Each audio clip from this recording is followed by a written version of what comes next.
So recently there's been a surplus of vegan activists doing all kinds of things to try to get people to be vegan. And so I thought, what a better thing to do than to completely destroy veganism, obliterate veganism, factory farm veganism. Now that's what we're gonna do. And so what's there left to do except to begin? Number 1, health benefits. So some vegans are still living in the 1990s and believe that veganism has any kind of health benefits. Now, of course, if you actually read the literature and the studies, you will find out that being vegan actually increases your all-cause mortality, basically meaning that you will die more likely. Yeah, so that's the opposite of good, if you did not understand. And well, then they will, but cardiovascular disease, that's one disease out of like 1 million diseases that exist. And for everything that it reduces in cardiovascular disease, it increases in anemia, stroke, and many other diseases. And basically, once again, if we look at studies comparing all-cause mortality, they all agree that veganism is something that increases your all-cause mortality, which is not a good thing. And so the health benefits of veganism have just been debunked completely. And you can even just think about anecdotal evidence, like how many people have you heard that, oh, I had to quit being vegan because of health problems?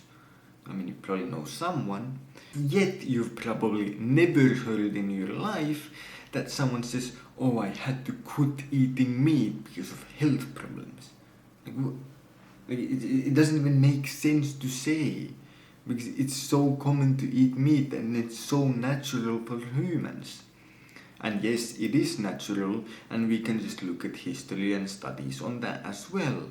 We know that in history humans have ate a lot of meat, especially our ancestors. If you're from the northern hemisphere like I am, and from even northern Europe, then you know that there are these things called winters, which can be very cold and very long, meaning that there are no fruits or plants to even eat if you wanted to, and the berries that you can find will not feed you and your tribe of 100 people for even a day.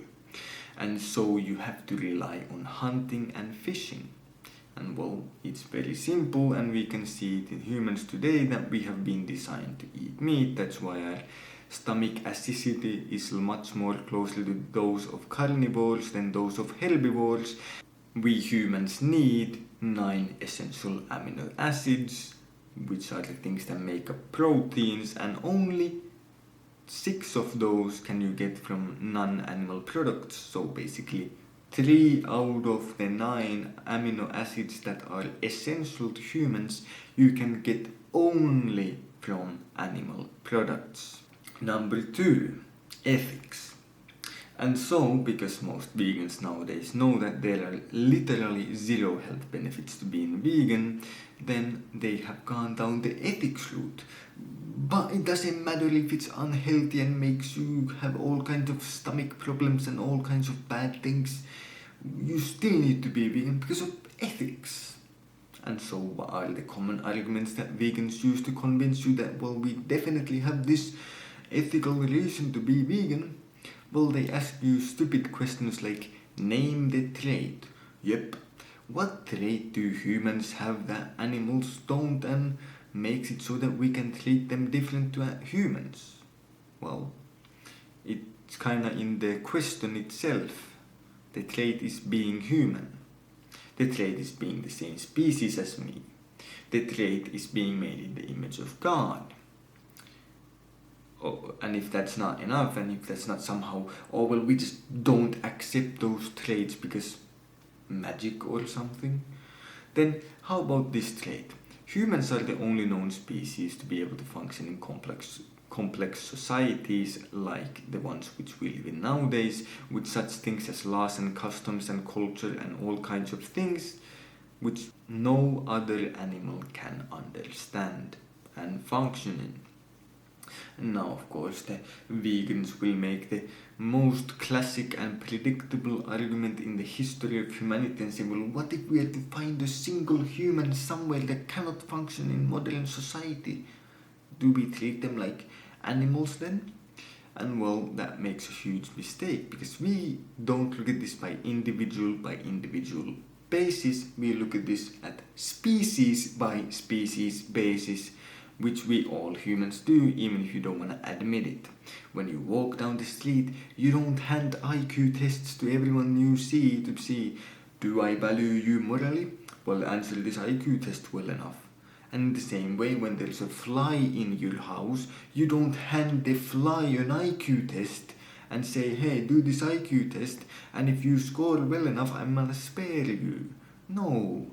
You instantly notice that the fly is a species called the fly, and you don't give it moral value.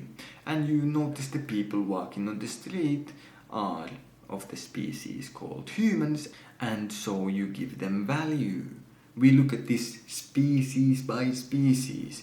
We know that in general humans can function in society, and we know that in general flies don't. Neither do cows or chickens or basically any other animal.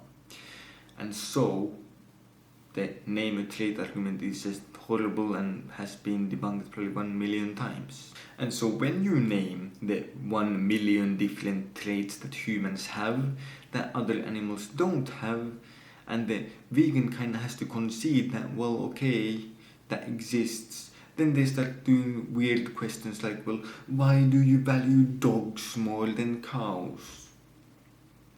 Yep, that's literally what vegans say. And then you can answer to them by saying, well, how many cows do you see helping blind people? How many cows do you see in the police force helping us? How many cows do you see helping lost people in the woods? How many cows do you see basically doing anything good for society? You see, we can get a lot of usefulness out of dogs, but the only usefulness of cows is them being dead and food. And of course their milk, very good, drink up. And so there's very good reasons to prefer dogs to cows in using in society and all kinds of things. And also we could just say, well, I prefer dogs to cows because I prefer them. I mean, what's wrong with that? It's on the vegan to provide some objective moral foundation to say that we cannot prefer dogs to cows. And this is the thing that really destroys veganism. Whenever a vegan says anything to you, just ask them, what objective moral foundation is there that requires us to value animals? Think about that. Just that one question destroys veganism and vegetarians and all those people completely.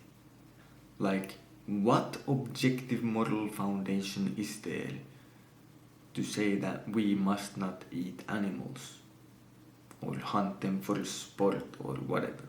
Like, please present me the objective moral foundation. Objective being the key word, because if it's not objective, then I can just ignore it. It's simply your preference. And so that one question in itself completely destroys veganism. And so here we basically answered all the things that vegans usually say, and we have seen that, vegans and their arguments can be factory farmed just like animals because they're pretty bad. And so, now you know how to destroy the vegan arguments. And as always, thanks for watching and have a great day.